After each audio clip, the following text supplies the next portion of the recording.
Un, deux, 3, 4. On répond. OK. Bonjour. Bonjour. Ah, là, c'est mieux. Là, c'est mieux. Madame Morin? Oui? Ah, vous avez une bouteille d'eau. C'est bien utile. Juste avant de débuter, premièrement, merci au groupe de louanges. Merci aux musiciens. C'est c'est une bénédiction. Il ne faut pas oublier. OK? Puis, je voudrais vous dire que la formation de disciples va se donner une fois par mois. Et la première rencontre aura lieu le 24 octobre. Donc, ça va être à raison d'une fois par mois, comme je le dis. Et l'inscription, c'est pas la semaine prochaine, c'était pas hier, c'est aujourd'hui. Et aujourd'hui, à la fin, vous venez me voir et ce que j'ai à vous remettre, je l'ai laissé dans mon sac, mais Diane va le faire avec grâce et élégance. Elle va vous montrer les 3 volumes. OK? J'en ai tellement. Oui, c'est ça. Ben, c'est 2 livres qu'on aura à lire. Un qui s'appelle La conversion. Tranquillement, on a des chapitres à traverser. C'est pas des livres compliqués. Et on a formé des disciples ou comment suivre Jésus. Et c'est pas seulement pour des jeunes croyants.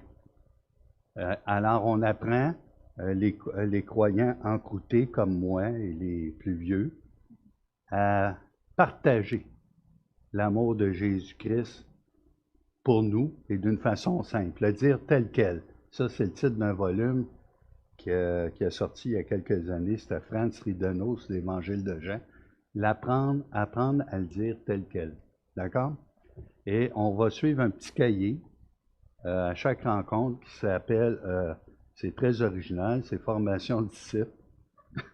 Donc, c'est les navigateurs. Et c'est avec ça que j'ai fait mes premiers pas en Christ il y a près de 40 ans. D'accord? Donc, pour ce matin, bon, on va se courber dans la prière avant toute chose, avant de commencer. Donc, c'est quand l'inscription? Oh, OK, c'est bien. Seigneur notre Dieu, nous voulons t'adorer ce matin. Tous ces chants, les prières, ce que nous faisons, les annonces, tout cela, c'est pour se courber devant toi, le Dieu des cieux, et notre Dieu sauveur et Seigneur Jésus-Christ. Nous faisons toutes choses, Seigneur, pour ta gloire. Ouvre nos cœurs, donne-nous d'être obéissants et d'apprendre semaine après semaine en allant et en portant du fruit et en communiquant aux gens autour de nous la vérité. Et la vérité, c'est celle manifestée en Jésus-Christ notre Seigneur, le seul nom qui ait été donné parmi les hommes par lequel nous puissions être sauvés par ce Dieu 3 fois saint. Amen. Alors, Pierre, est-ce que tu as fait tes devoirs? Oh, yeah, c'est beau. Et là, on va voir le texte apparaître. Eh, en espagnol aussi. Yeah. Qu'est-ce qu'on dit? Hein, c'est bon? OK. Mes amis, je vais lire le texte, mais pour comprendre ce texte, il faut comprendre tout ce qu'on a fait jusqu'à date et ce qui s'en vient après. On peut penser, ça va être, puis vous pouvez demander à Alexandre, ça va être un passage facile, hein, ce dimanche, on va, OK? Est-ce qu'on se repose, Alexandre? Il y a toujours des surprises, hein? Puis c'est toujours, l'Évangile de Luc, là, c'est une grande découverte. Et le Dieu qu'on sert est un Dieu puissant. Vous allez le voir ce matin. Alors, je lis, vous pouvez lire dans la langue de votre choix, mais pas en même temps que moi, d'accord? Jésus chassa un démon qui était muet. Lorsque le démon fut sorti, le muet parla et la foule fut dans l'admiration.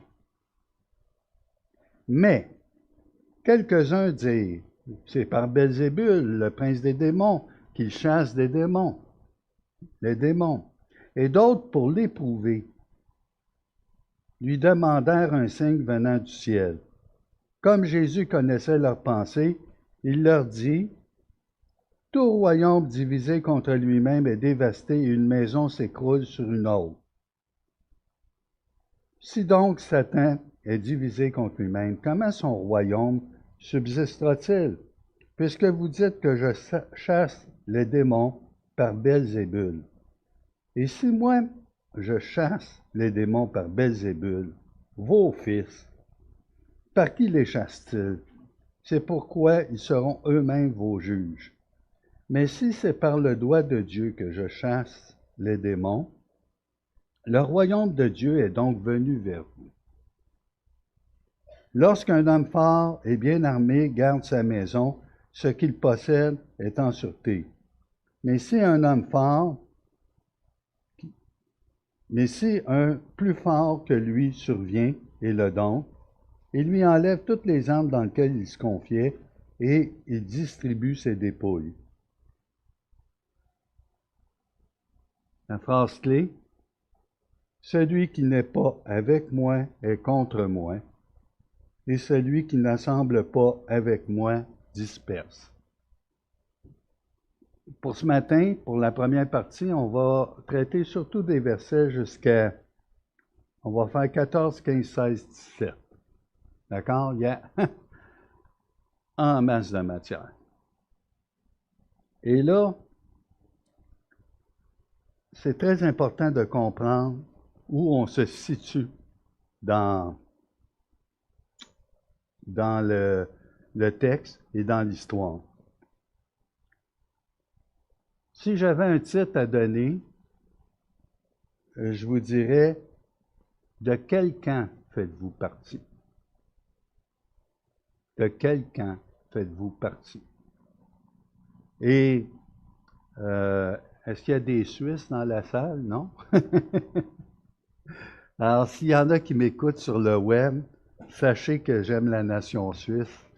Fait du très bon chocolat et des bonnes raclettes. Mais en temps de guerre, il n'y a pas de véritable neutralité. Et dans le royaume de Dieu, t'es pour ou t'es contre. Et ça, c'est la question pour ton âme ce matin. De quel côté joues-tu? Et c'est pas des blagues.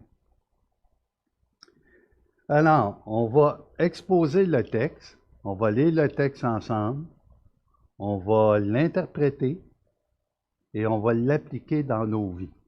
Et sachez que si ça parle d'une foule qui sont là alentour de Jésus qui va chasser un démon, mais on est habitué, là, on commence à être habitué de voir Jésus chasser les démons.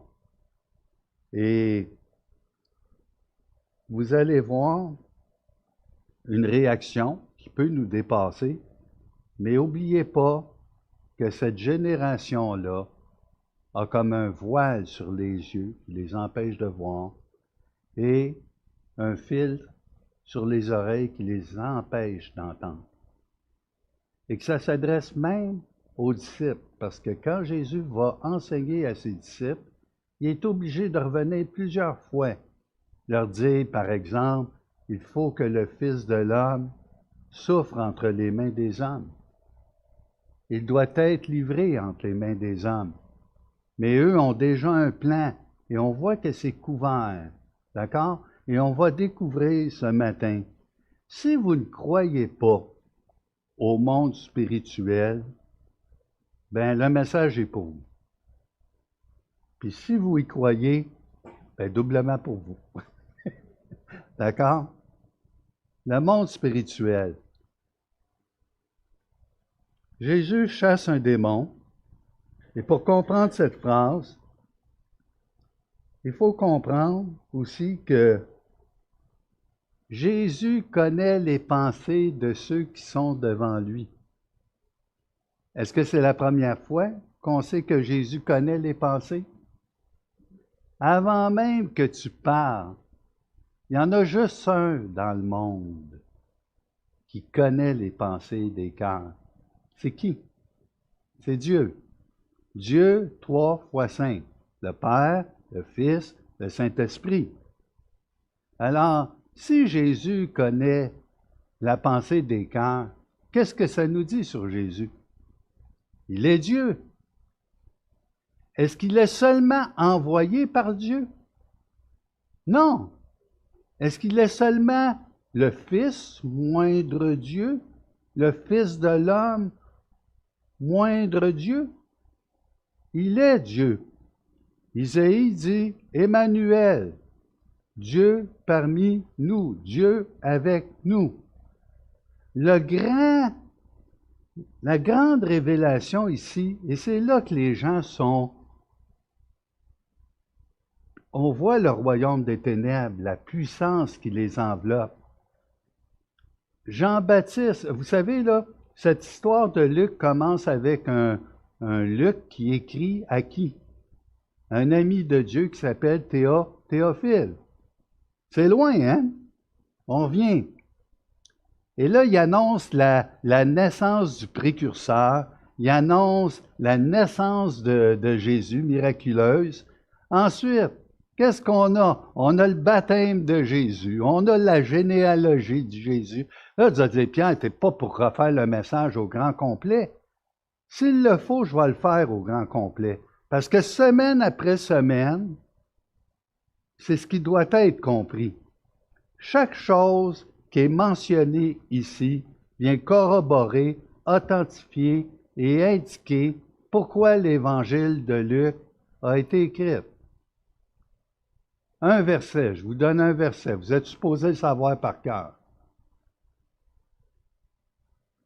Car le Fils de l'homme est venu.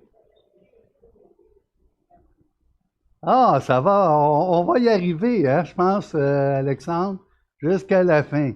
Car le Fils de l'homme est venu chercher, sauver ce qui était perdu. Seulement là, nous, là, on est de quel nombre? On est du nombre de ceux qu'il est venu chercher et sauver. Si vous ne croyez pas cela, ce matin, ayez une discussion sérieuse avec Alexandre ou avec moi à la fin du culte. C'est très important. Alors, Jésus chasse un démon qui était muet. Là, si vous voulez prendre des 45 minutes, Alexandre, n'oublie pas de me regarder avec des yeux sévères quand je vais arriver sur le bord de la scène. Okay? Bon, c'est bien. On a un démon qui était muet. Est-ce que le démon était muet puis rendait muet la personne ou le démon pouvait parler, pouvait faire tous les pouvoirs puis rendait muet? Alors, pendant que vous allez statuer, moi, je vais continuer. C'est un détail. D'accord? Mais la personne était muette. D'accord? Ensuite, lorsque le démon fut sorti, le muet parla et la foule fut dans l'admiration. Alors là, pour ceux qui sont croyants depuis longtemps, je vais vous donner un peu de viande à analyser. Puis pour les autres, prenez ça en note, là, quand même. C'est très important. Là, voyez-vous le texte, Jésus chassant un démon qui était muet, le texte semble rentrer sans indication, sans lieu géographique, sans repère dans le temps. Et il y a 3 événements qui sont relatés il y a dans Marc 3 et dans Matthieu 12, où on parle, semble-t-il, du même événement, mais présenté de façon différente, avec des détails qui sont ajoutés. Et dans tous les commentateurs que j'ai faits, écoutez, là, j'ai passé une douzaine de commentaires. La grande unanimité, c'est qu'il n'y a pas d'unanimité. Ça, c'est embêtant pour quelqu'un qui amène puis qui veut prendre une position claire. Dans ce temps-là, ce qui me guide, et je pense que c'est ce qui guide Alexandre aussi, on demeure prudent. La prudence nous guide. D'accord? Je crois qu'il s'agit non pas de 3 événements différents, mais du même événement, mais vu par 3 auteurs qui veulent amener l'Évangile avec une intention bien précise. Et si Luc ne mentionne pas, exemple, que la personne était aussi aveugle, imaginez, Luc, un médecin, il ne l'aurait pas vu. Ça va bien, hein? Le système de médecine va bien de nos jours, mais là, Luc, il aurait de quoi dire. Donc, c'est pas par inadvertance ou tout ça, c'est que l'intention est écrite avec une portée. Quand on arrive en 11, on pense que on est sur le chemin vers Jérusalem, on traverse la Samarie, et là on pense que cet événement-là peut avoir lieu en Samarie. Non, c'est un événement qui a lieu beaucoup plus tôt, mais que l'auteur apporte là avec une intention. En anglais, on dit topical matter, ou ce qu'on dirait un thème. Luc écrit avec un thème, une intention. Et l'intention ici, c'est de démontrer qu'il y a un véritable royaume qui est en guerre contre un autre royaume. Jésus chasse un démon qui était muet. Lorsque le démon fut sorti, le muet parla et la foule fut dans l'admiration. C'est pas la première fois que la foule fut dans l'admiration. En anglais, on dit amaze. Incroyable, émerveillé. Le terme en grec, c'est tomazo, mais tomazo veut dire aussi que ça peut être dans un contexte, négatif et ça peut être dans un contexte positif. Merci.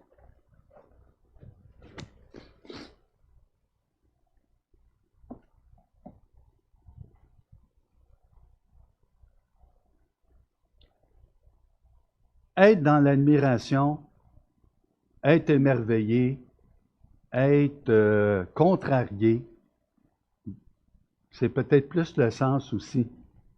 Vous allez voir qu'il y en a qui ne sont pas impressionnés de voir Jésus chasser des démons, parce que c'était un métier à l'époque, c'était un business.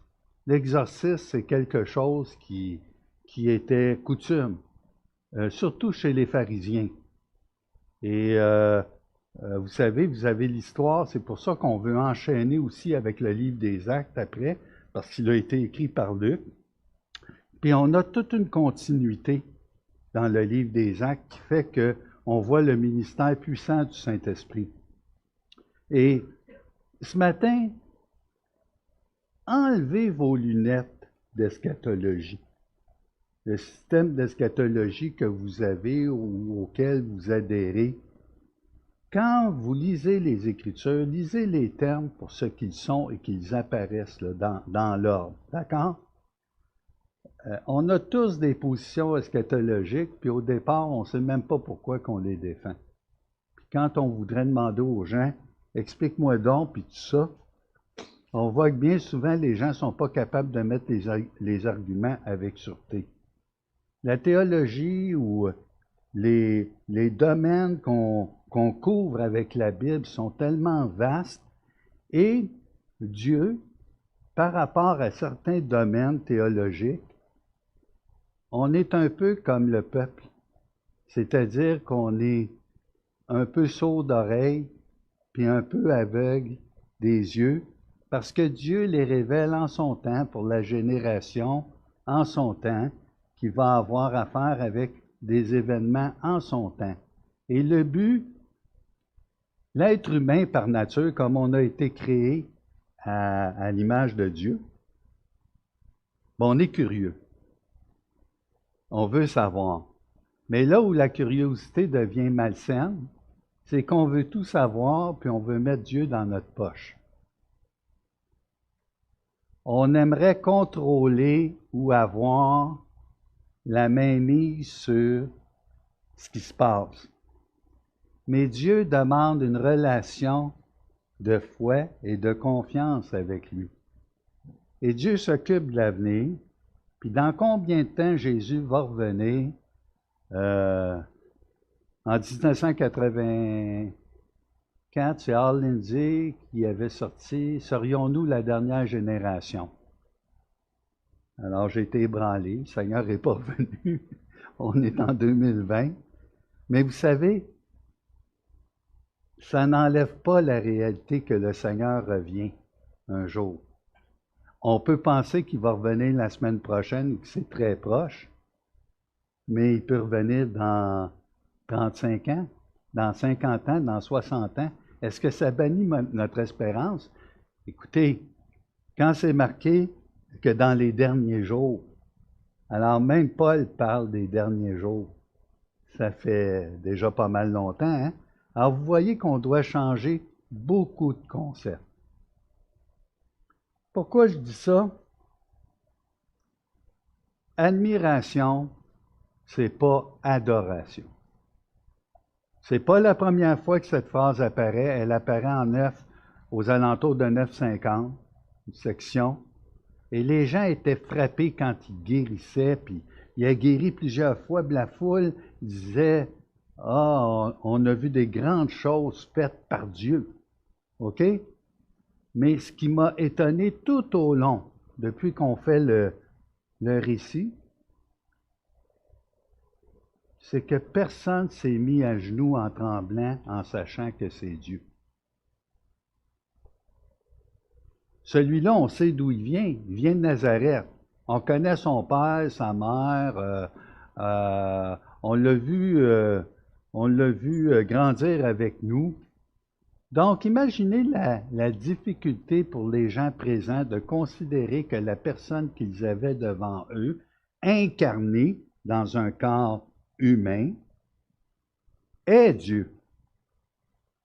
Pas était, est Dieu. Parce que Christ est assis à la droite du Père. Des fois, il se lève. Il s'est levé pour Étienne. Hein? Donc, il est actif, notre Dieu. Puis, il intercède pour nous. Puis, il pardonne nos péchés. C'est une relation vivante, là.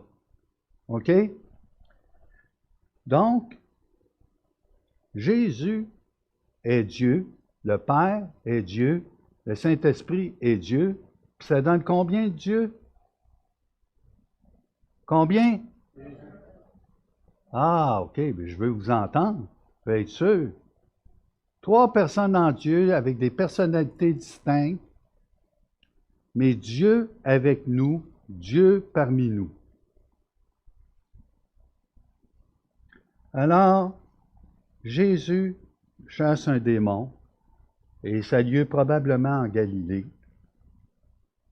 Mais c'est relaté ici pour montrer, Jésus avertit ses disciples. Tous les chapitres précédents, Jésus prend plus de temps avec ses disciples pour bâtir une relation et montrer l'ordre des priorités.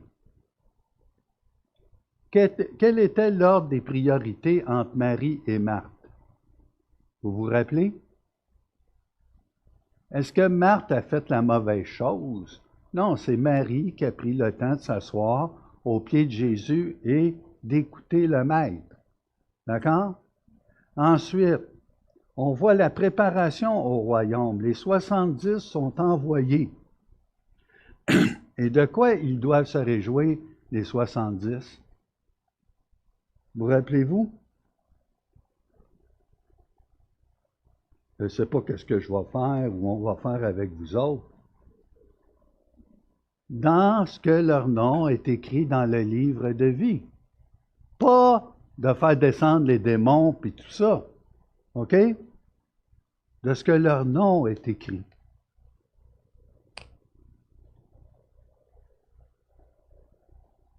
Adorer Jésus.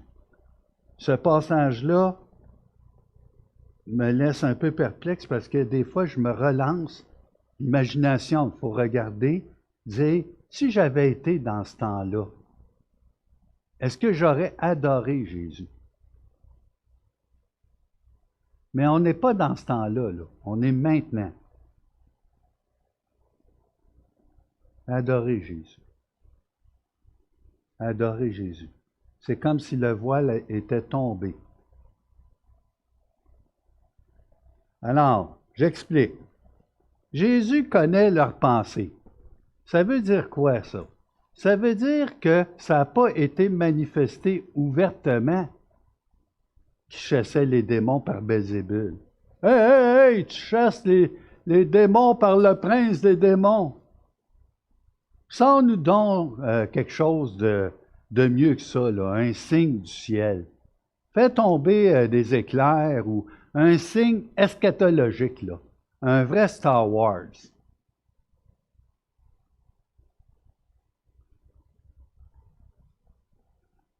Tu lis ça, tu dis, mais ils ne savent pas à qui ils s'adressent. On tremble un peu, hein? Non? Vous tremblez pas un peu? Vous lisez, puis hein, tu chasses les démons par le prince des démons. Hey, c'est pas ordinaire, cette déclaration-là. Puis ensuite, ben, non, on veut quelque chose de plus grand. Ici, là, il n'y a pas eu seulement le démon qui a été chassé. Il y a un miracle qu'ils ne veulent même pas reconnaître. Lequel? C'est qu'il est capable de lire dans leurs pensées. Ça murmurait en arrière, là, puis lui savait exactement de quoi il était question. Si quelqu'un t'arrive, puis vous avez tous des secrets, hein? On a tous des secrets. Puis il y a peut-être des secrets qui sont très personnels que tu es le seul à partager.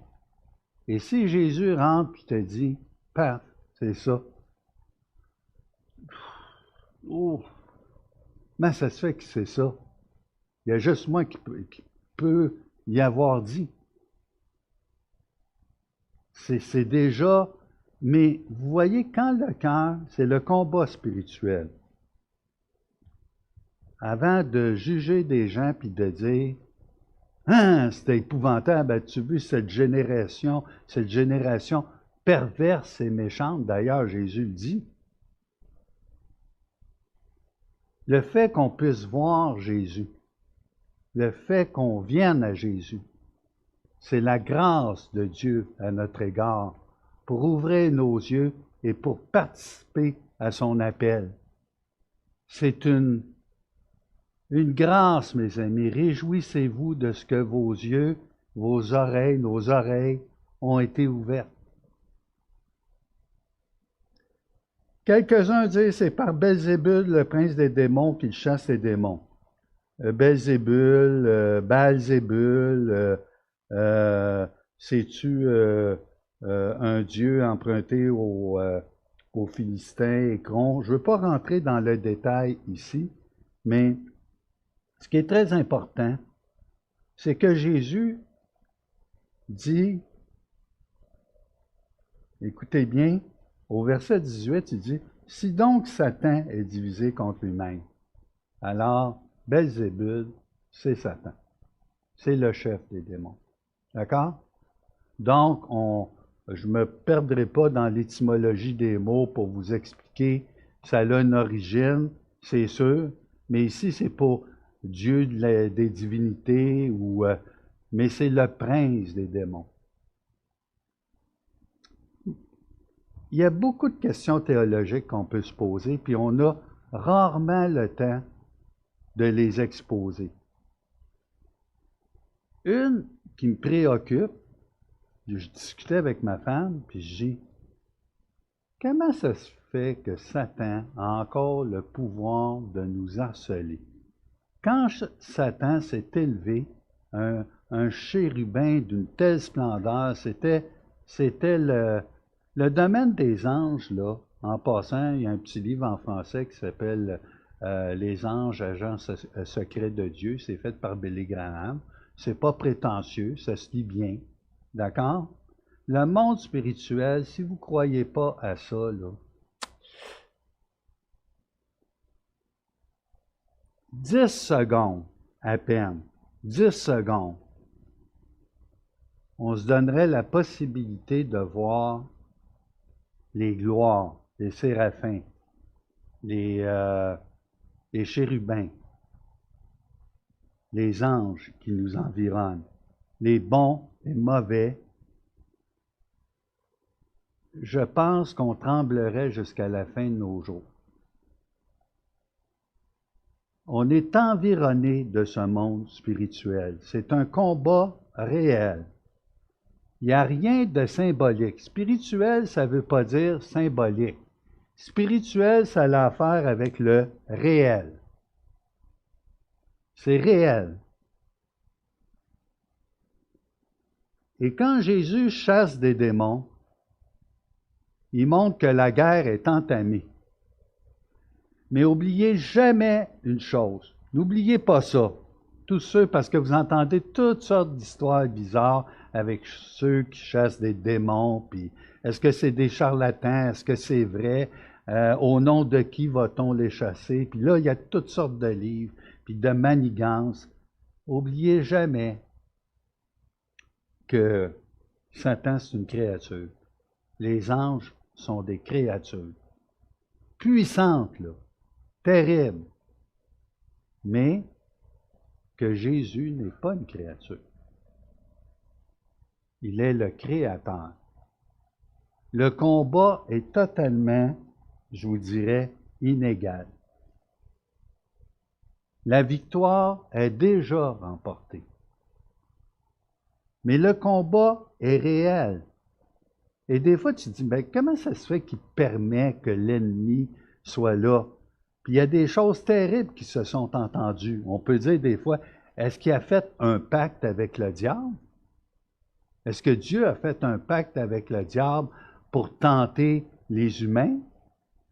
Comment ça se fait que Job peut aller, que Satan peut aller auprès de Dieu pour tenter Job?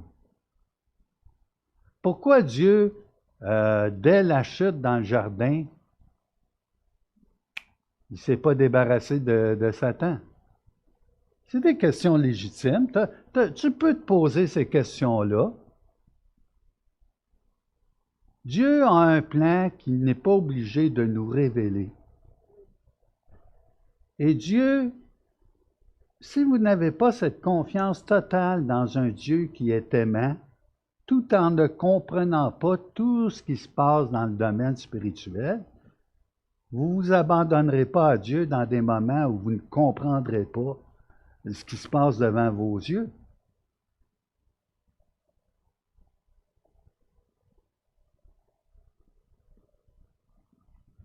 De dire que c'est par le prince des démons qui chasse des démons, là, j'ai pas besoin de vous donner un cours d'interprétation bien long sur les Écritures pour comprendre que ça ne tient pas debout. Hein? Vous comprenez ça? Ça ne tient pas debout. Jésus chasserait les démons par la puissance des démons? On vient de trouver le meilleur truc pour mettre fin aux guerres rapidement. T'envoies l'armée canadienne tirer sur l'armée canadienne en Afghanistan ou ailleurs dans le monde. Bon. T'envoies les gens tirer sur leur propre armée. Vous voyez que ça ne tient pas la route. Ah, il y en a peut-être ici qui vont s'essayer en me disant « Ouais, mais tu sais, là, il y a des manifestations dans le centre-ville, puis la police envoie des agents doubles dans la foule, l'autre côté.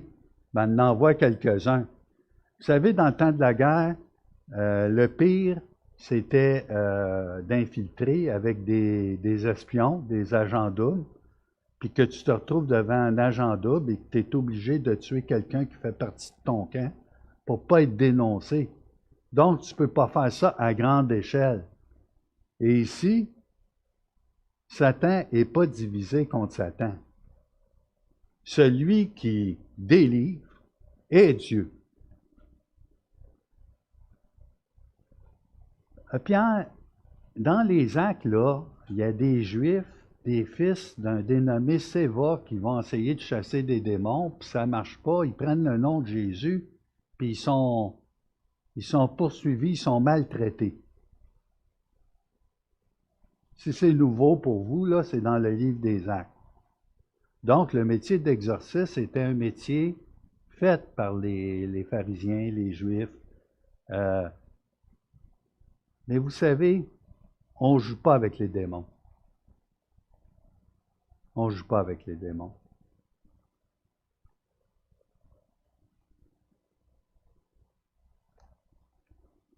Puis quand on chasse les démons, on le fait au nom de Jésus-Christ, par la puissance de Dieu, avec la volonté de Dieu. Et d'autres, pour l'éprouver, le verset 16, lui demandèrent un signe venant du ciel. Éprouver. Le mot pérasmos, qui veut dire tenter. Un mot qu'on a vu. Un mot tenter, éprouver. Mais ici, c'est tenter au mal. Vous rappelez-vous Lazare, l'homme riche?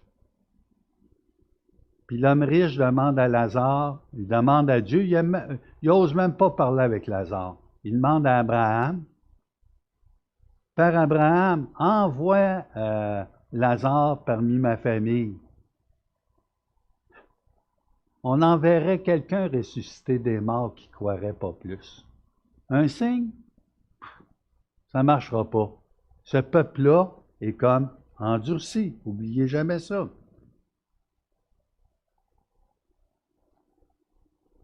Un signe venant du ciel. Qui sommes-nous pour demander un signe venant du ciel? Ah, je vais croire en toi si tu permets ça, Seigneur. Fais ça là, puis je vais croire en toi dans ma vie.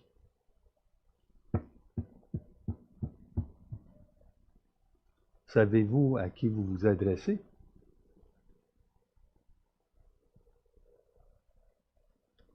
Alors, je termine, hein, Alexandre? Comme Jésus connaissait leurs pensées. Ça, c'est tellement impressionnant de s'arrêter puis de méditer là-dessus. Il connaissait leurs pensées. Il leur dit, « Tout royaume divisé contre lui-même est dévasté, et une maison s'écroule sur une autre. » C'est ce qu'on va voir dans l'autre message. Et on va voir que c'est vraiment comme deux royaumes qui se battent. N'oubliez pas que la victoire est déjà remportée, même si à ce moment-là, Jésus n'est pas mort sur la croix et ressuscité des morts. Et quand on parle de royaume, je vais à peine glisser un mot pour que vous compreniez. Ah, ben, les Juifs ont rejeté le Messie, donc le royaume n'est pas venu.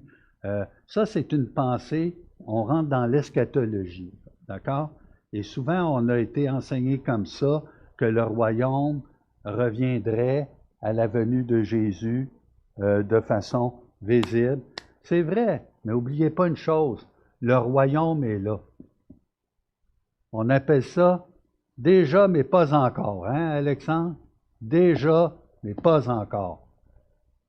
C'est-à-dire que si vous ne reconnaissez pas que les démons sont chassés, si vous ne reconnaissez pas qu'il a le pouvoir sur la nature, si vous ne reconnaissez pas que les gens sont guéris, si vous ne reconnaissez pas que le royaume de Dieu s'est approché des hommes, basilia, le mot, royaume, bien on a un problème. On voit que c'est bien marqué ici, plus loin. OK? Le royaume de Dieu est donc venu vers vous. Pas seulement au millénium, au retour de Jésus, vous comprenez? Donc, c'est ce qu'on appelle la nouvelle alliance. Invisible, mais pourtant là. Invisible aussi, dans le sens où ça va prendre son envol. Savez-vous à quel moment? À la mort, la résurrection et quoi? Lorsque le Saint-Esprit va être répandu, en acte 2, vous comprenez? Donc, la question du royaume, on doit vraiment ouvrir nos horizons sur des nouvelles choses pour comprendre qu'il y a une puissance véritable présentement, même si on ne voit pas de manière tangible. Jésus régnait sur le trône de David dans un lieu à Jérusalem. C'est pas manifeste encore, ça le sera, je crois. C'est ce que je crois.